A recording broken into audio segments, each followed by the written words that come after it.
हम दिखाएंगे आपको 36 किला, हर खबर पर हमारी नजर। अभी जो प्रक्रिया अपनाई गई है वो उसी दिशा निर्देश के तहत अपनाई गई है जो शासन स्तर से जारी किए गए थे।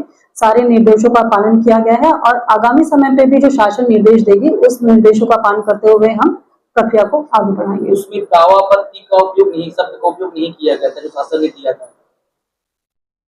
शासन के सारे निर्देश एज इट इज हमने फॉलो किए हैं। तो उसमें दावापत्ती की शब्द नहीं थे। प्रश्न वही मैम, दोबारा वहीं पे खड़े हो रहा हूँ मैं, क्या शिक्षक जाति से उन्हें जानकारी दी गई, दावापत्ती ली गई, क्या उनसे पत्र व्यवहार किया गया, इस पे क्या शासन ने ऐसे निर्देश दिया था कि किसी दावापत्ती लेनी है और आप उसे युक्तियुक्तकरण करते हैं? जी देखिए, शासन द्वारा दावापत्ती ना ले ऐसा कोई वर्ड नहीं यूज किया गया था निर्देश में। मैं जो कह रही हूँ वो सुनिए कि उसमें ऐसा कोई वर्ड नहीं था कि ना किया दावापत्ती लिया जाए। तो जैसे निर्देश थे उस निर्देश के तहत ही प्रक्रिया की गई है। चूंकि मेरा ऐसा मानना है या ऐसा ही प्रैक्टिकल वो है कि ये काफी सालों से काम कर रहे हैं शिक्षक हैं, कोई नई भर्ती नहीं है जिसमें हम पहली बार भर्ती करते हैं तो हम किसी दस्तावेजों की सत्यता को जांचने के लिए दावापत्ती जरूर बुलाते हैं। लेकिन चूंकि ऑलरेडी काफी सालों से काम कर रहे हैं, इनके सारे रिकॉर्ड जो है वो जिलों में कार्यालयों में जो है संधारित है। उसी रिकॉर्ड के आधार पर ही जो निर्देश जारी हुए थे उस निर्देश का पालन करते हुए कार्रवाई की गई। एक प्रश्न है, जो वरिष्ठ शिक्षक है उनको करना था या जो नए हैं उनको करना था युक्तियुक्तकरण?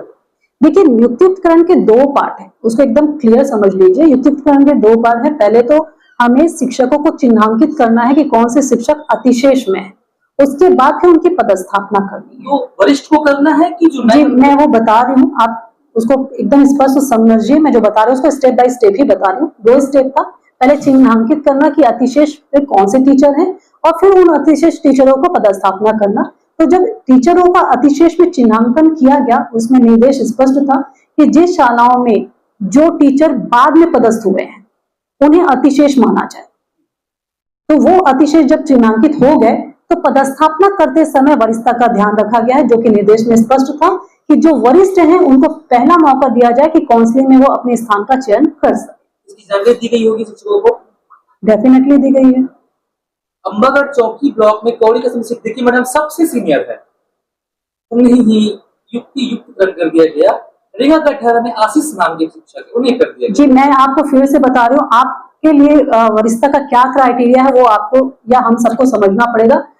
सबसे सीनियर टीचर हो सकते हैं वो अपने वरिष्ठता पर उस शाला में उनकी पदस्थापना दिनांक कब से है वो मायने रखता है। 2005 से उनका ज्वाइनिंग करना, 2019 में वो हायर सेकेंडरी की ट्रांसफर हो गया। ये कौन सी शाला का है कृपया स्पष्ट बताएं, क्योंकि इसमें ये कौड़ी कसम में वो मिडिल स्कूल है कि प्राइमरी स्कूल है कि हायर सेकेंडरी स्कूल है? इसमें हायर सेकेंडरी। जी तो हायर सेकेंडरी के मामले में मैं भी आपको स्पष्ट बताना चाहूंगी कि हायर सेकेंडरी और हाई स्कूल के मामले में विशेषज्ञ की बात हो रही है, जहां पर ये नियम था कि भाई अगर किसी शाला में एक ही विषय का एक व्यक्ति है तो वो अतिशेष की श्रेणी में नहीं आएगा। लेकिन अगर एक ही विषय के दो हैं तो वहां पर उनका कालखंड कैलकुलेट होगा कि एक टीचर जो है वो कितना कालखंड लेता है। उस कालखंड के आधार पर यदि वो 4 कालखंड एक टीचर के ऊपर आ रहा है तो फिर हम 5वें से आगे को भी उस स्कूल में ही रखेंगे। लेकिन केवल 3 या 2 कालखंड हो रहे हैं तो फिर एक टीचर को अतिशेष के रूप में निकाला जाएगा और उनकी वरिष्ठता का जो कंपैरिजन है वो उसी विषय के दोनों टीचर के मध्य में होगा, न कि अन्य टीचरों के मध्य में। मैम आपने जवाब ये दिया कि सूची तैयार की गई, तो क्या शिक्षकों को पत्र व्यवहार किया गया? जी उनको काउंसलिंग के लिए बिल्कुल सूचना दी गई और उन्हें पत्र के माध्यम से अवगत कराया गया। नहीं कराया जाने पर जिम्मेदार कौन? तो मेरी जब तक जानकारी है इसमें सभी टीचरों को जो है सूचना दी गई है और आई फील की पावती भी दी गई। जिम्मेदार कौन अगर नहीं किया जाएगा? तो डेफिनेटली अगर ऐसी स्थिति हमारे संज्ञान में आती है तो नियमानुसार कार्रवाई की जाएगी। बहुत बड़ा अन्याय हो रहा है। ये दूरांचल क्षेत्र है, वनांचल क्षेत्र है, जिसमें पहले से शिक्षक कमी है और युक्तियुक्तकरण के नाम से जिला शिक्षा अधिकारी, ब्लॉक शिक्षा अधिकारी चारों मिलके 3 जिला ब्लॉक शिक्षा अधिकारी, 1 जिला शिक्षा अधिकारी अभी तक के आज तक के उनको जारी नहीं किया गया, न दिखाया गया, उसको बाहर पब्लिश नहीं किया गया। जबकि हर जगह पारदर्शिता की बात करते हैं, पर ये पूरा लेन देन के चक्कर में और पैसा का भारी लेन देन उद्योग के रूप में कर रहे हैं, जिसमें हो सकता है जिला यहाँ के कलेक्टर का भी हाथ हो। स्कूलों में कमी है, और अगर स्कूल ऐसे बंद कर देंगे तो हमारे यहाँ पूरा अनपढ़ हो जाएंगे।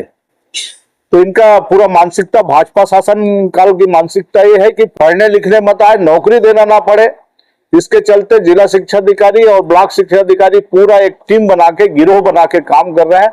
और अभी तक आप लोगों को पता नहीं चला, किसी को भी पता नहीं चला होगा, शिक्षकों को भी पता नहीं है कहाँ हमको देना है, पर सबको डरा धमका के काम कर रहे हैं। तो ये मैं चाहता हूं कि इसका निष्पक्ष जांच होना चाहिए, और हम लोग पूरे प्रदेश में इसके संबंध में लगे हैं कि इस मुद्दे को भारी, यहाँ पे एक भी स्कूल बंद नहीं होना चाहिए। जहां पे एक भी बच्चे तो स्कूल बंद करे, बाकी जो 4 किलोमीटर 5 किलोमीटर के जो दायरे में स्कूल है उसको बंद नहीं करना चाहिए। पूरे लेन देन करके अपना काम कर रहे हैं। क्या इस पे आप आवाज बुलंद करेंगे? मैं आवाज बुलंद करूंगा, इसको अभी विधानसभा में, मानसून सत्र की विधानसभा में उठाऊंगा इसको। हम दिखाएंगे आपको 36 किला, हर खबर पर हमारी नजर।